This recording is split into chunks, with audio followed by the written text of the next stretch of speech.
Hi hello friends, இன்னைக்கு நாம 2025ல ரொம்பவே ரீசெண்டாக ரிலீஸ் ஆன குடும்பஸ்தன் படத்தோட ஃபுல் மூவி எக்ஸ்பிளனேஷன் தான் பார்க்க போகிறோம். வாங்க நம்ம படத்தோட கதைக்குள்ளே போகலாம். படத்தோட ஸ்டார்டிங் சீன்லேயே நம்ம hero and heroine intercaste marriage பண்ணிக்கிறாங்க. இவங்க ரெஜிஸ்டர் மேரேஜ் தான் பண்ணியிருப்பாங்க. இவங்க ரெண்டு பேரும் லவ் பண்ணி இந்த மாதிரி மேரேஜ் பண்ணதுனால ரெண்டு வீட்டு சைடும் ஒத்துக்கலை. நம்ம ஹீரோவோட பேரண்ட்ஸும் ஹீரோயினோட பேரண்ட்ஸும் இவங்க பண்ண மேரேஜை எதிர்த்து அவங்களுக்கு எதிராக நிறைய சாபங்கள் எல்லாம் விட்டுட்டு நீங்கள்லாம் வாழ்க்கையில் நல்லாவே இருக்க மாட்டீங்க, உருப்படவே மாட்டீங்க அப்படின்னு சொல்லி அவங்க மேலே சாபத்தை அள்ளி தள்ளிட்டு அங்கேருந்து கிளம்பி போகிறாங்க. இதனால நம்ம ஹீரோக்கு நம்மளை அசிங்கப்படுத்தினவங்க முன்னாடி நம்ம கெத்தாக வாழ்ந்து காட்டணும்னு ஒரு திமிரே வருது. அங்கே கட் பண்ணால் இப்போ நம்ம ஹீரோக்கும் ஹீரோயினுக்கும் கல்யாணம் ஆகி 1 வருஷம் தாண்டிடுது. ஸோ இப்போ நாட்கள் ஓட ஓட நம்ம ஹீரோவோட வீட்டில் ஒத்துக்கிட்டாங்க இவங்களோட மேரேஜுக்கு. அதனால இப்போ இவங்க நம்ம ஹீரோவோட வீட்டில் தான் இருக்காங்க. நம்ம ஹீரோவோட அம்மா அப்பா வீட்டில் தான் இருக்காங்க. ஹீரோயின் யூபிஎஸ்சி எக்ஸாமுக்காக ட்ரை பண்ணிக்கிட்டு இருக்காங்க. நம்ம ஹீரோ மட்டும்தான் வேலை பார்த்து குடும்பத்தை பொறுப்பான குடும்பஸ்தனா பார்த்துக்கிட்டு இருக்காரு. அங்கே கட் பண்ணால் அடுத்த நாள் நம்ம ஹீரோவோட அக்கா வீட்டிலேருந்து நம்ம ஹீரோக்கு ஒரு கால் வருது. அதாவது நம்ம ஹீரோவோட அக்காவோட பொண்ணுக்கு காது குத்து விழா நடத்துகிறாங்க போல. இதனால நம்ம ஹீரோக்கு கொஞ்சம் கடுப்பாகுது. என்னடா இது, அடுத்த வீட்டு ஃபங்க்ஷன் மாதிரி ஃபோன்ல எல்லாம் இன்வைட் பண்ணுறாங்க, இவங்களுக்கு என்ன நேரில் வீட்டுக்கு வந்து அழைப்புதல் கொடுக்க முடியாதான்னு சொல்லி அவங்க அப்பா கிட்ட டென்ஷன் ஆகுறாரு. இப்போதான் ஒரு விஷயம் நமக்கு தெரிய வருது. என்னன்னு பார்த்தீங்கன்னா, நம்ம ஹீரோக்கும் அவங்களோட அக்காவோட ஹஸ்பண்டுக்கும் செட் ஆகாது. நம்ம ஹீரோவோட அக்கா ஹஸ்பண்டோட பேர் ராஜேந்திரன். அவர் சீஃப் இன்ஜினியராக ஒர்க் பண்ணிக்கிட்டு இருக்காரு. கொஞ்சம் வெல் செட்டில்டான ஃபேமிலியும் கூட. நம்ம ஹீரோ அவங்க அக்காவை இந்த ராஜேந்திரனுக்கு கல்யாணம் பண்ணி கொடுக்கும்போது ஒழுங்காக சீர் செய்யலை போல. அதனால தான் இந்த ராஜேந்திரனுக்கு அவங்க மனைவியோட குடும்பத்து மேலே ஒரு ஈடுபாடு இல்லை. இப்போ நம்ம ஹீரோவும் அவர் என்னை இன்வைட் பண்ணாதனால நான் அந்த ஃபங்க்ஷனுக்கு போகவே மாட்டேன்னு வீட்டில் சொல்லிக்கிட்டு இருக்காரு. ஆனால் அவங்க அப்பா அம்மா நம்ம செய்ய வேண்டிய கடமையை செஞ்சு தான் ஆகணும், அதனால நம்ம போய் செஞ்சுட்டு வந்துடலான்னு சொல்லி நம்ம ஹீரோவை கன்வின்ஸ் பண்ணுறாங்க. ஒரு கட்டத்தில் நம்ம ஹீரோவும் ஒத்துக்கிறாரு. அங்கே கட் பண்ண அடுத்த நாள் இப்போ நம்ம ஹீரோ அவங்களோட ஃபேமிலியோட அவங்க அக்கா வீட்டுக்கு அந்த ஃபங்க்ஷனுக்கு போகிறாங்க. அங்கே போனால் அந்த ஃபங்க்ஷனில் நம்ம ஹீரோயினை எல்லாருமே கேவலமாக பேசுகிறாங்க. இவ ஓடி வந்து கல்யாணம் பண்ணவ பயங்கரமாக இப்போ பெரிய நல்ல பணக்கார வீட்டு பொண்ணு மாதிரி நடிச்சுக்கிட்டு இருக்காளேன்னு சொல்லி கொஞ்சம் அசிங்கமாலாம் பேசுகிறாங்க.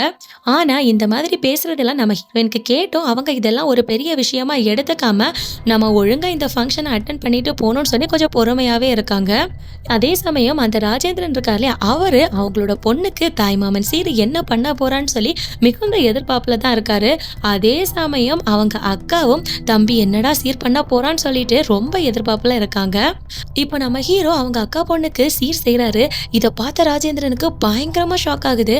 எதுக்காகடா இவ்வளோ ஷாக் ஆகுறாருன்னு பார்த்தீங்கன்னா, நம்ம ஹீரோ அவங்களோட அக்கா பொண்ணுக்கு காதுல கம்மல், கையில வளையல், காலுக்கு கொலுசு அப்படின்னு எல்லாமே தங்கத்துல சீரா செஞ்சு போடுறாரு. இப்படி நம்ம ஹீரோ யாருமே நினைச்சு பார்க்க முடியாத அளவுக்கு சீர் செஞ்சிருக்கிறதுனால நம்ம ஹீரோவோட அப்பா அம்மாவே ஹீரோ கிட்ட வந்து என்னடா இது இவ்வளோ பண்ணியிருக்க, உன்னால் முடிஞ்சதை மட்டும் பண்ணியிருக்க கூடாதான்னு சொல்லி கேட்டிருக்காங்க. அந்த அளவுக்கு பெருமைப்படுற மாதிரி நம்ம ஹீரோ பண்ணியிருக்காரு. இப்போ நம்ம ஹீரோவோட அக்காவும் இதை பார்த்து பயங்கரமா ஆச்சரியமாகி நம்ம ஹீரோ கிட்ட வந்து, நீ எந்த சீருமே செய்யாம என்ன எல்லார் முன்னாடியும் தலகுனிய வைப்பேன்னு நினைச்சேன், ஆனா இப்படி செஞ்சு அசத்திட்டேன்னு சொல்லி நம்ம ஹீரோவை பயங்கரமா பாராட்டுறாங்க.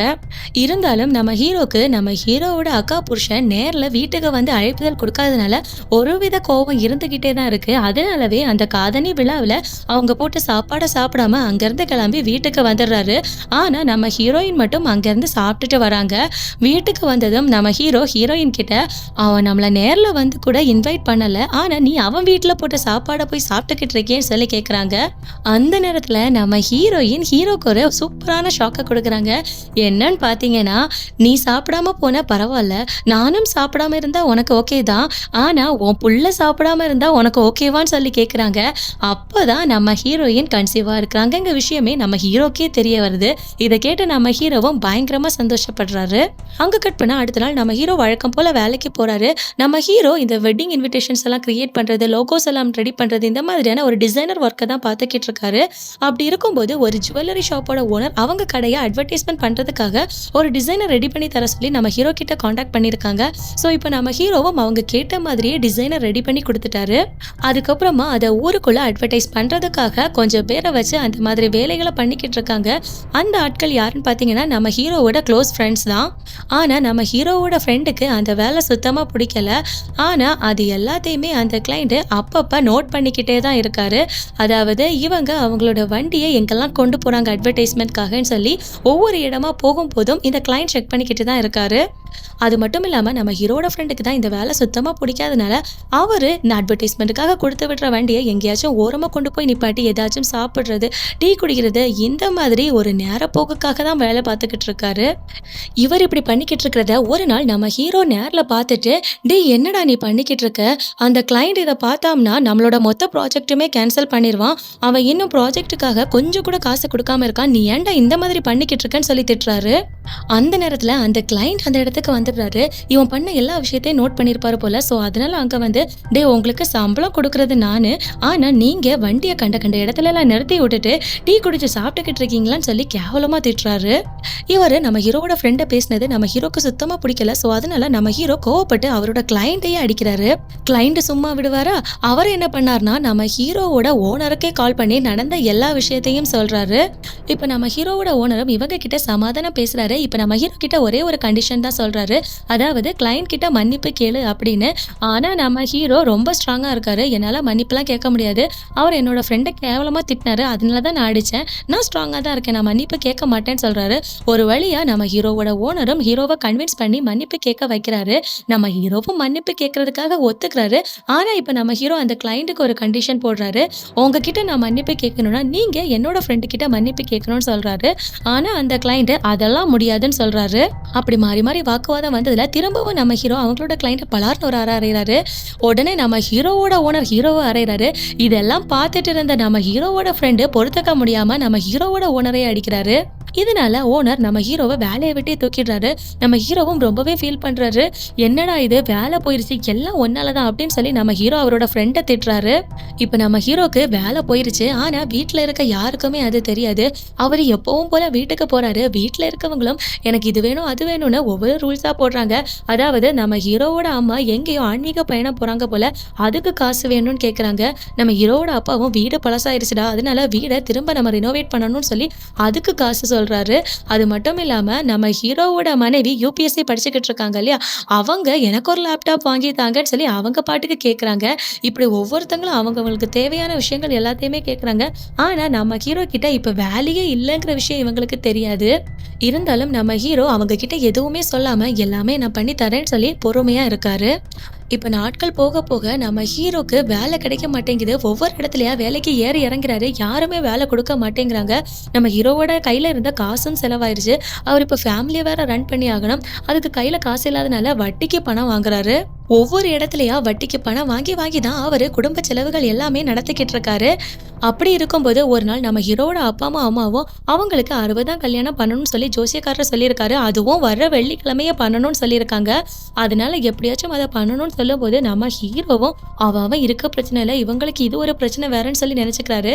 இருந்தாலும் அவரு அவங்க அக்கா ஹஸ்பண்டோட பணத்துல எப்படியாவது இவங்களுக்கு 60ஆம் கல்யாணத்தை பயங்கர கிராண்டா பண்ணி வைக்கணும்னு நினைக்கிறாரு. ஏன் இப்படி யோசிக்கிறாருன்னு பாத்தீங்கன்னா, நம்ம ஹீரோ அவங்க அக்காவை கல்யாணம் பண்ணி கொடுக்கும்போது அவங்க ஒழுங்கா சீர் செய்யலன்னு சொல்லி தானே நம்ம ஹீரோவோட அக்கா புருஷன் அந்த ராஜேந்திரன்கிறவரு இவங்க ஃபேமிலி மேல ஒருவித காண்ட்ல இருப்பாரு. அதுல இருந்து இவங்க குடும்பத்தையே ஒரு கீழ்த்தரமா நினைச்சுக்கிட்டு இருப்பாரு. அதனால மாமா மூலமா நம்ம இவங்களோட 60ஆம் கல்யாணத்தை எப்படியாவது சிறப்பா நடத்தணும் அப்படின்னு சொல்லி யோசிச்சு நம்ம ஹீரோ இப்ப என்ன பண்றாருன்னா ஒரு ஜோசியக்காரரை யூஸ் பண்றாரு. அந்த ராப்பாடி பார்த்தீங்கன்னா நம்ம ஹீரோவோட அக்கா வீட்டுக்கு போயிட்டு அந்த ராஜேந்திரங்கிறவரை கேட்குற மாதிரி அவரை பயங்கரமாக புகழ்ந்துக்கிட்டு, நீங்கள் உங்களோட வாழ்க்கையில் அடுத்த கட்டமாக போகணும்னா உங்களோட மாமனார் மாமியாருக்கு நீங்கள் 60ஆம் கல்யாணம் பண்ணி வைக்கணுங்கிற மாதிரி சொல்கிறாரு. ஸோ இதை கேட்ட அந்த ராஜேந்திரங்கிறவரும் அடுத்த நாளே நம்ம ஹீரோவோட வீட்டுக்கு வந்து ஒரு வெள்ளிக்கிழமையே உங்களுக்கு 60ஆம் கல்யாணம் நான் நடத்த போகிறேன்னு சொல்லிட்டு போகிறாரு. ஸோ இப்போது நம்ம ஹீரோவோட அம்மா அப்பாவோட 60ஆம் கல்யாணம் ரொம்ப சந்தோஷமாக ஜாலியாக நடந்துக்கிட்டு இருக்கு. அந்த இடத்துல நம்ம ஹீரோ அவங்க மாமாவான அந்த ராஜேந்திரங்கிறவரை இது சரியில்லை அது சரியில்லைன்னு பழிக்கு பழி தீக்கிற மாதிரி பேசுறாரு. அதாவது முன்னாடி இந்த ராஜேந்திரன் அவங்க ஃபேமிலியில சொல்லியிருப்பாரு, அதையே இவர் ரிவெஞ்சா எடுத்து இப்போ இவர் தானே இந்த ஃபங்க்ஷனை நடத்துறாரு, அதனால இவர் பண்ணியிருக்கிறது சரியில்லைன்னு சொல்லி பழி வாங்குறாரு. இப்படி இவர் சொல்ல சொல்ல நம்ம ஹீரோவோட மாமா ராஜேந்திரனுக்கு காண்டாகுது. ஒரு கட்டத்துக்கு மேல இந்த ராஜேந்திரனுக்கு நம்ம ஹீரோக்கு வேலை இல்லைங்கிற விஷயமே தெரிய வந்துருது. ஸோ அதனால இப்போ இந்த ராஜேந்திரன் என்ன பண்றாருன்னா எப்படியாவது இவனை நம்ம அசிங்கப்படுத்தி ஆகணும்னு சொல்லிட்டு அந்த ஃபங்க்ஷன் நடக்கிற ஸ்டேஜ்லேயே போயிட்டு நம்ம ஹீரோவோட வேலை போன விஷயத்த சொல்லி அசிங்கப்படுத்துறாரு. ஸோ இப்போ மொத்த ஃபேமிலிக்குமே நம்ம ஹீரோக்கு வேலை போயிருச்சுங்கிற விஷயம் தெரிய வருது. அங்கே கட் பண்ணால் இப்போ நம்ம ஹீரோ ரொம்ப ஃபீல் பண்ணிக்கிட்டு இருக்காரு. நம்ம ஹீரோயின் வேற உனக்கு வேலை போயிட்டு அதுக்கப்புறம் கூட நீ இவ்வளோ நாள் எங்ககிட்ட மறைச்சிருக்கேன்னு சொல்லி எரிஞ்சு விழுந்துக்கிட்டு இருக்காங்க. அதே நேரத்தில் நம்ம ஹீரோவோட அப்பாவும் உனக்கு வேலை போயிடுச்சு தானே, நீ அப்போ யார்கிட்டயாவது கடன் வாங்கி தானே செலவு பண்ணிக்கிட்டு இருந்திருப்ப, எவ்வளோ கடன் வாங்கியிருக்கேன்னு சொல்லி கேட்குறாரு. அதுக்கு நம்ம ஹீரோவும் 20,000 தான் கடன் வாங்கினேன்னு சொல்கிறாரு. அப்போ நம்ம ஹீரோவோட அப்பாவும் பரவாயில்ல 20,000 தானடா, நம்ம வேலைக்கு போய் கட்டிக்கலாம் அப்படின்னு சொல்லி சமாதானப்படுத்துறாரு. ஆனால் கொஞ்சம் பேச பேச நம்ம ஹீரோ இப்போ மொத்த உண்மையும் சொல்கிறாரு. அதாவது 20,000 கிடையாது, 1,00,000க்கு மேலே கடன் இருக்குன்னு சொல்கிறாரு. இதை கேட்டு அவங்க அப்பாவும் பயங்கரமாக காண்டாகி என்னடா பண்ணி வச்சிருக்கேன்னு சொல்லி நம்ம ஹீரோவை போட்டு அடிக்கிறாரு. ஸோ இப்போ இது எல்லாத்தையுமே சேர்த்து நீ என்னடா பண்ண போற, உனக்கு ஏன்டா இந்த வேலை அப்படின்னு சொல்லி அவரை போட்டு டார்கெட் பண்ணிக்கிட்டு இருக்காங்க. நம்ம ஹீரோக்கு இப்போ ப்ரெஷர் இன்க்ரீஸ் ஆகுது. ஏன்னா ஒவ்வொரு சைட்லேருந்தும் அவருக்கு கேள்வி மேலே கேள்விகள் வந்துக்கிட்டே இருக்கு. அதே சமயம் அவர் ஒவ்வொரு இடமா வேலைக்கு ஏறி இறங்கிக்கிட்டு இருக்காரு. அவருக்கு எங்கேயுமே வேலை கிடைக்கல. கொஞ்ச நாள் கழிச்சு நம்ம ஹீரோவோட அம்மாவோட ரிலேட்டிவ்ல ஒருத்தங்க ஒரு பேக்கரி வச்சிருப்பாங்க. அந்த பேக்கரி அவங்க எவ்வளோதான் ரினோவேஷன் பண்ணி புதுசாக கொண்டு வந்தாலும் அது அவங்களுக்கு சேல் ஆகலை. ஸோ அதனால அந்த பேக்கரியை நம்ம ஹீரோவோட அம்மா ஹீரோக்கு பேசி வாங்கி கொடுக்குறாங்க. இப்போ நம்ம ஹீரோ அந்த பேக்கரியை அவரோட கையில் எடுத்து அதை நல்லா ரினோவேட் ஒர்க்கெல்லாம் பண்ணி பயங்கரமாக நடத்திக்கிட்டு இருக்காரு. இப்போ இந்த பேக்கரியை ரினோவேட் பண்ணுறதுக்காகவும் நிறைய பேர்கிட்ட வட்டிக்கு காசு வாங்கியிருப்பாரு. அப்படி அவர் நிறைய பேர்கிட்ட நிறைய காசு வட்டி வாங்கியிருக்காரு. இதனாலவே அவருக்கு கடன் அதிகமாகிக்கிட்டு இருக்கு. ஒரு கட்டத்தில் நம்ம ஹீரோக்கு பேக்கரி மூலமாக வருமானமும் அதிகமாக கிடைக்குது. இப்படியே நல்லபடியாக போய்கிட்டு இருக்கும் போது திடீர்னு நம்ம ஹீரோவோட பேக்கரி கடைக்கு ஆப்போசிட்லேயே இன்னொருத்தங்க ஒரு புது பேக்கரி கடையை ஓப்பன் பண்ணுறாங்க. ஆக்சுவலாக அந்த இடத்துல ஒர்க்கு நடந்துக்கிட்டு தான் இருந்திருக்கும். ஆனால் நம்ம ஹீரோவோட ஃப்ரெண்ட்ஸ் எல்லாம் அங்கே ஒரு ஃப்ளாட் வரப்போகுது, அப்பார்ட்மெண்ட் வரப்போகுதுன்னு தான் சொல்லியிருப்பாங்க. அங்கே பேக்கரி வருதுன்னு யாருக்குமே தெரியாது. ஆனால் திடீர்னு பார்த்தா அவங்க நியூவாக ஒரு பேக்கரியை வச்சுருக்காங்க. அப்படி அங்கே புதுசாக ஒரு பேக்கரி கடை வந்ததுனால நம்ம ஹீரோக்கு இப்போ தொழில் ரீதியாக பயங்கரமாக லாஸ் ஆகுது. இப்போ அதே சமயம் கொஞ்சம் நாட்கள் போயிடுச்சு பார்த்தீங்களா, அதனால நம்ம ஹீரோ நிறைய பேர்கிட்ட வட்டிக்கு காசு வாங்கியிருப்பாங்க. அவங்க எல்லாருமே நம்ம ஹீரோ கிட்ட காசு கேட்க ஸ்டார்ட் பண்ணுறாங்க. ஆனால் நம்ம ஹீரோவால் வட்டி கூட ஒழுங்காக கட்ட முடியலை. அது மட்டும் இல்லாமல் இந்த பேக்கரியை ஒரு லீஸுக்கு அவங்க வாங்கியிருப்பாங்க அவங்களோட ரிலேட்டிவ் கிட்டேருந்து. அவங்க வேற காசு கேட்காம இருப்பாங்களா, அவங்களும் இப்போ காசு கேட்டு தொல்லை பண்ண ஆரம்பிச்சிட்டாங்க. இப்போ நம்ம ஹீரோக்கு எல்லா சைட்லேருந்தும் ப்ரெஷர் வந்துக்கிட்டே இருக்கு. வட்டிக்காரங்க தொந்தரவு பண்ணுறாங்க, லீஸுக்கு கொடுத்த இடத்துல தொந்தரவு பண்ணுறாங்க, வீட்டில் தொந்தரவு பண்ணுறாங்க. இப்படி அவருக்கு காசு இல்லாமல் ப்ரெஷர் கூடிக்கிட்டே இருக்கு. இதனால நம்ம ஹீரோ ஒரு வித டென்ஷன்ல இருக்காரு. அதே சமயம் நம்ம ஹீரோயினுக்கு வேற 8 மாதம் ஆயிடுச்சு. இன்னும் 2 மாசத்துல குழந்தையெல்லாம் பிறக்க போகுது. ஒரு குழந்தை பிறந்ததுக்கு அப்புறமா நம்ம வீட்டு செலவை என்ன மாதிரி பண்ண போறோங்கிறது கூட அவரால் யோசிக்க முடியல. அந்த அளவுக்கு ஒரு ஹார்டான சிச்சுவேஷன்ல தான் நம்ம ஹீரோ இப்போ இருக்காரு. இப்போ நம்ம ஹீரோவோட கையில் பணம் இல்லாதனால நம்ம ஹீரோவோட அம்மா திட்டுறாங்க, அப்பா திட்டுறாங்க, மனைவி திட்டுறாங்க. இப்படி எல்லாருமே ஆளுக்கு திட்டிக்கிட்டு இருக்காங்க. நம்ம ஹீரோவை ஒரு ஆளா மதிக்கிறதே கிடையாது. அங்க கட் பண்ணா இப்போ அந்த ராஜேந்திரங்கிறவரை காட்டுறாங்க. அவர் ஒர்க் பண்ணிக்கிட்டு இருக்க இடத்துல இருந்து அவருக்கு ப்ரொமோஷன் கிடைச்சு சைனா போறதா இருந்திருப்பாரு. அவருக்கு ப்ரொமோஷன் கிடைச்சி அவர் சைனா போகிறதுனால அவர் ஓவராக பில்டப் பண்ணிக்கிட்டு இருக்காரு. ஊருக்குள்ளேயும் சரி, ஃபேமிலி ரிலேட்டிவ்ஸ்லேயும் சரி, அவர் ஒர்க் பண்ணுற இடத்துலையும் சரி, என்னமோ அவர் பெருசாக சைனாக்கு போகிற மாதிரி ஓவர் பில்டப் எல்லாம் கொடுத்துக்கிட்டு இருக்காரு. அவர் அங்கே இருக்க எல்லார் முன்னாடியும் பயங்கர கெத்தா சைனாவில் எப்படி இருக்கணும், என்ன மாதிரி என்ன சாப்பிடணும் அப்படின்லாம் ஓவராக சீன் போட்டுக்கிட்டு இருக்காரு. அப்படியே கொஞ்ச நாள் கழிச்சு இந்த ராஜேந்திரனுங்கிறவருக்கு ஒரு பங்கமான ட்விஸ்ட்டு என்னன்னு பார்த்தீங்கன்னா, இவர் ப்ரொமோஷன் கிடச்சி சைனா போகிறதுனால தானே இவ்வளோ பில்டப் எல்லாம் பண்ணிக்கிட்டு இருந்திருப்பாரு. ஆனால் அவங்க சைனா போகிறதையே கொஞ்ச நாளுக்கு தள்ளி வச்சுட்டதா கம்பெனிலேருந்து இவருக்கு தகவல் கொடுக்குறாங்க. ஸோ இதை கேட்டு அவர் கொஞ்சம் கடுப்பாகிறாரு. அதே சமயம் அந்த பக்கம் நம்ம ஹீரோக்கு பேக்கரியில் எந்த வருமானமுமே வரல. ஸோ அதனால அவருக்கு வட்டியும் கட்ட முடியலை. அதனால அவர் லீஸுக்கு எடுத்து அந்த பேக்கரியையும் க்ளோஸ் பண்ணிடுறாரு. ஸோ இப்போ எங்கெல்லாம் என்ன வேலை கிடைக்குதோ அதெல்லாம் செய்ய ஆரம்பிக்கிறாரு. எந்த வேலையாக இருந்தாலும் பரவாயில்லன்னு சொல்லி அவருக்கு கிடைக்கிற வேலைகளை செஞ்சு கொஞ்சம் கொஞ்சமாக காசு சேர்க்குறாரு. அப்படி அவர் செஞ்ச அப்புறமும் கூட அவரால் அவருக்கு இருக்க கடனை அடைக்கவே முடியலை. அப்படி இருக்கும்போது நம்ம ஹீரோ வீட்டுக்கு போய் சாப்பிட்லான்னு சொல்லி உட்காடுறாங்க. அந்த நேரத்தில் நம்ம ஹீரோவோட அம்மாவும் இவ்வளோ இடத்துல கடன் வாங்கி வச்சுட்டு கொஞ்சம் கூட கையில் காசு இல்லாமல் எப்படிடா உன்னால் சாப்பிட தோணுது அப்படின்னு சொல்லி பேசுகிறாங்க. இதை கேட்டு நம்ம ஹீரோக்கு பயங்கரமாக ஃபீல் ஆகுது. நம்ம ஹீரோவோட அம்மா ஏன் இந்த மாதிரி பேசுகிறாங்கன்னு பார்த்தீங்கன்னா, நம்ம ஹீரோ அவரோட பேக்கரியை க்ளோஸ் பண்ணதுக்கு அப்புறமா அவர் வேற ஒரு தொழிலை பண்ணியிருப்பாரு. அது என்னன்னா, அவங்க அப்பாவோட ரியல் எஸ்டேட் தொழில். அவங்க அப்பா ஒரு ரியல் எஸ்டேட் புரோக்கராக இருப்பார். இப்போ சிங்கப்பூர்லேருந்து ஒரு பெரிய பிஸ்னஸ் மேன் இவங்க ஊருக்கு வந்து இங்கே ஐடி கம்பெனி வைக்கிறதுக்காக ஏதாச்சும் லேண்டு கிடைக்குமான்னு சொல்லி பார்த்துக்கிட்டு இருந்திருப்பாரு. இந்த தகவல் நம்ம ஹீரோக்கு தெரிய வந்து அவருக்கு தெரிஞ்ச நிறைய லேண்ட் எல்லாத்தையுமே ஏற்பாடு பண்ணி அவருக்கு ஐடி கம்பெனி வைக்கிறதுக்காக ஒரு லேண்டை முடிச்சு கொடுக்குறாரு. அப்படி அவர் அந்த லேண்டை முடிச்சு கொடுக்கும்போது நம்ம ஹீரோக்கு கமிஷனா 3,00,000 ரூபாய் கொடுக்குறதா அந்த சிங்கப்பூர்காரர் சொல்லியிருப்பாரு. அதை நம்பி தான் நம்ம ஹீரோ இந்த தொழிலை பண்ணியிருப்பாரு. ஆனால் கடைசியில் நம்ம ஹீரோ லேண்டெல்லாம் ஏற்பாடு பண்ணி அந்த சிங்கப்பூர்காரருக்கு கொடுத்ததுக்கு அப்புறமா அவர் பேசின 3,00,000 கொடுக்காம 1,00,000 மட்டும்தான் நம்ம ஹீரோ கிட்ட கொடுத்துட்டு போறாரு. அதனால கடுப்பான நம்ம ஹீரோவும் எனக்குன்னு செல்ஃப் ரெஸ்பெக்ட் எல்லாம் இருக்கு, உன்கிட்ட இந்த 1,00,000 ரூபாயை என்னால் பிச்சையெல்லாம் வாங்க முடியாது, நீ சொன்ன 3,00,000 ரூபாய் உன்னால் தர முடியலை, நீ பிச்சை போட்டுட்டு போறியா, அதெல்லாம் எனக்கு தேவையில்லைன்னு சொல்லி அதை ரிஜெக்ட் பண்ணியிருப்பாரு. இதனால கடுப்பான நம்ம ஹீரோவோட அப்பாவும் கிடைச்ச 1,00,000 கூட வாங்காம விட்டுட்டிய, நீ எல்லாம் உன்னோட வாழ்க்கையில உருப்படவே மாட்டா, நீ எல்லாம் என்னைக்குதான் மாற போறியோ தெரியல அப்படின்னு சொல்லி பயங்கரமா திட்டிட்டு அங்கிருந்து போயிருப்பாரு. இந்த விஷயம் தெரிஞ்சதுனாலதான் நம்ம ஹீரோவோட அம்மா நம்ம ஹீரோ சாப்பிட வரும்போது அந்த மாதிரி பேசியிருப்பாங்க. இப்போ நம்ம ஹீரோவோட அப்பாவும் அம்மாவும் நம்ம ஹீரோவை திட்டுறதை பார்த்துட்டு நம்ம ஹீரோயின் கொஞ்சம் வருத்தப்படுறாங்க. அதனால நம்ம ஹீரோயினும் நம்ம ஹீரோ ஸ்டார்டிங்ல ஒரு ஓனர் கீழே ஒர்க் பண்ணிக்கிட்டு இருந்திருப்பாரு இல்லையா, அந்த ஓனருக்கு கால் பண்ணி என்னோட ஹஸ்பண்ட் ரொம்பவே கஷ்டப்படுறாரு, அதனால நீங்க வேலையில ஜாயின் பண்ணுவீங்களான்னு சொல்லி கேட்குறாங்க. அவங்களும் சரி ஓகே உடனே வேலையில ஜாயின் பண்ண சொல்லுங்கன்னு சொல்றாங்க. இந்த விஷயத்த நம்ம ஹீரோயினும் ஹீரோ கிட்ட வந்து சொல்றாங்க. ஆனா நம்ம ஹீரோ பயங்கரமா கோவப்பட்டு ஹீரோயினை திட்டுறாரு. எனக்குன்னு ஒரு செல்ஃப் ரெஸ்பெக்ட் இருக்கு, என்னோட செல்ஃப் ரெஸ்பெக்டை விட்டெல்லாம் திரும்பவும் அந்த ஆள் கீழே நான் வேலைக்கு போக மாட்டேன்னு சொல்றாரு. அந்த நேரத்துல நம்ம ஹீரோயினும் உன்னை பெத்து வளர்த்த உன்னோட அப்பா அம்மாவே ரொம்ப கேவலமா பேசுறாங்க, அந்த நேரத்துல எல்லாம் உன்னோட செல்ஃப் ரெஸ்பெக்ட் எங்கடா போச்சு அப்படின்னு சொல்றாங்க. இப்படி எல்லாருமே பேசுறதுனால நம்ம ஹீரோவும் வேற வழி இல்லாம அந்த ஓனருக்கு கீழே வேலை பார்க்கறதுக்காக போறாரு. அப்படியே அந்த ஓனருக்கு கீழே அவங்களுக்கு வர ப்ராஜெக்ட் எல்லாத்தையுமே நல்லபடியா முடிச்சு கொடுத்து ரொம்ப காசும் சம்பாதிக்கிறாரு. நிறைய இன்சல்ட்டிங் அவருக்கு வருது, இருந்தாலும் அதையெல்லாம் தாண்டிட்டு அவரு ஒவ்வொரு ப்ராஜெக்டையும் கிளியரா முடிச்சு கொடுத்து அதுக்கான பணத்தையும் வாங்குறாரு. அந்த பணங்கள் எல்லாத்தையுமே வச்சு அவர் வாங்கின கடனை கொஞ்சம் கொஞ்சமா அடைக்கிறாரு. அவங்க அம்மா கிட்ட காசும் கொடுக்கறாரு, வீடையும் ரினோவேட் பண்றாரு. அப்படி அவர் கடன் எல்லாம் ஒரு பக்கம் அடைச்சிக்கிட்டு இருக்காரு. அதே சமயம் அந்த பக்கம் அந்த ராஜேந்திரன் இருக்கார் இல்லையா, அவருக்கு பயங்கரமான இன்னொரு ட்விஸ்ட் என்னன்னு பார்த்தீங்கன்னா, அவர் ப்ரொமோஷன் கிடைச்சி சைனாக்கு போறதா பயங்கர சந்தோஷத்துல பில்டப் எல்லாம் பண்ணிக்கிட்டு இருந்திருப்பார் இல்லையா, ஆனா அவருக்கு வர வேண்டிய ப்ரொமோஷனை கம்பெனிலேருந்து வேற ஆளுக்கு மாற்றி கொடுத்துருவாங்க.